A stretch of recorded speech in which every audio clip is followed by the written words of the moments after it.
It is not looking good for Leeds United at the moment, with the Whites needing 3 points and an Ipswich loss on the final day of the season to get automatic promotion back to the Premier League.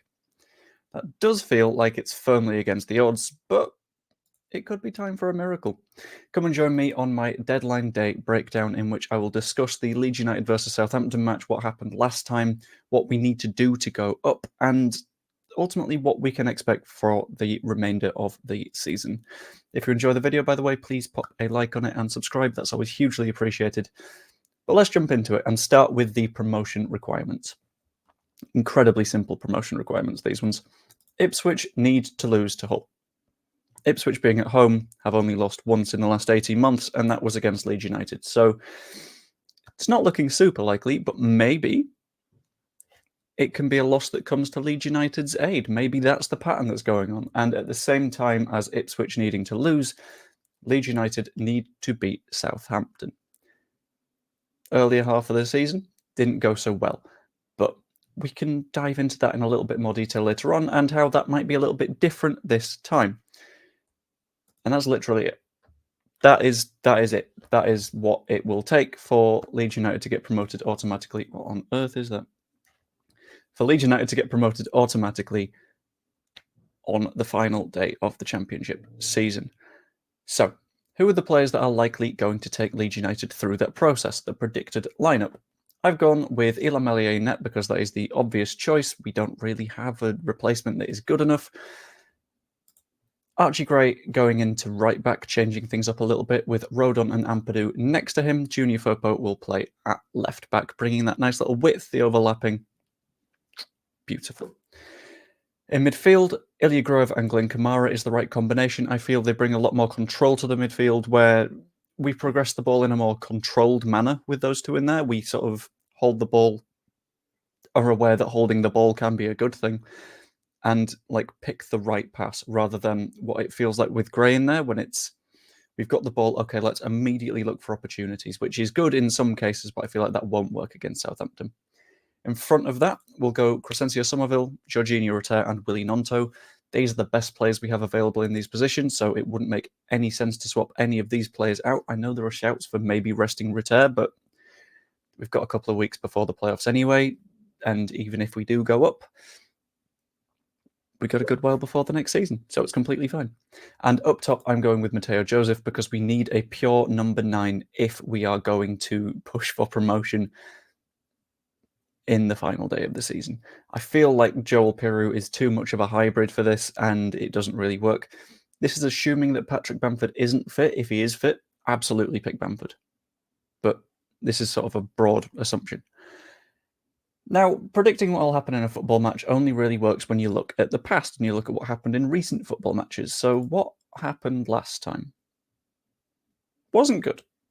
Leeds United lost 3-1 and we had a good few issues. We were fairly poor in the midfield because admittedly we had a good amount of possession, but this was after we had started losing. They were essentially able to just transition through us every single time, and it was a little bit too easy for them, which is a big problem when you are looking in this division and saying, right, okay, so what can we do to stop a side like Southampton, who are in 4th place and a big threat? That's why I've gone for this restructured midfield of Grove and Kamara, because they're a lot more controlled. Whether it works or not, we will have to find out. They're also missing a few players, which should be nice for us. We also played a fairly weak side. We had Jamie Shackleton playing at right back, Liam Cooper was playing at centre back alongside Pascal Strauch, and at left back was Sam Byram, which isn't his natural position. It was before we'd gotten all of our players fit and healthy. It was before we'd gotten into a routine of this is our best 11. It was still Ruter in the number 9, which is really telling of what the issue could have been there. Yeah, from that, lessons will have been learned. We know that we need to adjust the midfield. We know that we need to pick a stronger side, and we will do. I think it'll be less of a walk in the park for Southampton. Ideally, hopefully. So with that in mind, there are a few things that Leeds United need to do going into this match. If Leeds don't do these things, I feel like we could have some issues. And the first one I've gone with is not specifically about the match itself, but it's about the broader context, and it is to be aware of the situation. If we are half an hour into the game and Ipswich are 4-0 up against Huddersfield, and Crescencio Somerville gets a little bit of a knock that you feel like could make him a bit of a doubt. By that point, we don't need to push for the win, because by that point, Huddersfield are done and Ipswich are up. If we're aware of the situation, we can make cleverer decisions as much as we can. If we know that there isn't a chance that we're going up in any way, shape, or form, look after the players, because we're going to need them in the playoffs. But at the same time, whilst there is still a conversation happening, we need to focus on getting a result. If it is something like 1-0 to Ipswich, we keep focusing on us, because all we can do is win this game. And as we can take as many steps towards that as we can, but we only do that by focusing on what we are doing rather than what Ipswich are doing, because then we get split, we get confused, we end up saying, oh, well, you see, if we just sort of sit back, it looks like, in theory, but get a result for us, that's all you can ask. Unless, of course, it makes more sense to rest people. It's a fine balance.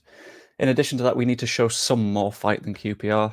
That was a horrific game of football, and I really hope that we don't return to that, because that was depressing. That was dreadful, and I know that we can make up for it. In addition to that, we also need to challenge the goalkeeper as much as possible. He conceded 5 times against Leicester. If Alex McCarthy was in goal for that one, I will just have to very, very quickly check, because normally I check the individual lineups of the other teams recently beforehand, but I slightly forgot that this time, because I am in a little bit of a rush. Let's have a look. Southampton. Their most recent match was against Stoke City, where they lost 1-0 with Alex McCarthy in net. This is what I'm talking about. Alex McCarthy, second choice goalkeeper. The match before that, Leicester City, Alex McCarthy in net. They conceded 5 times. Not a good goalkeeping performance. Let's check the match against Cardiff City, because they've lost 3 in a row. Was that also Alex McCarthy? Yes. The last 3 games in a row where they've had Alex McCarthy in goal, they've lost.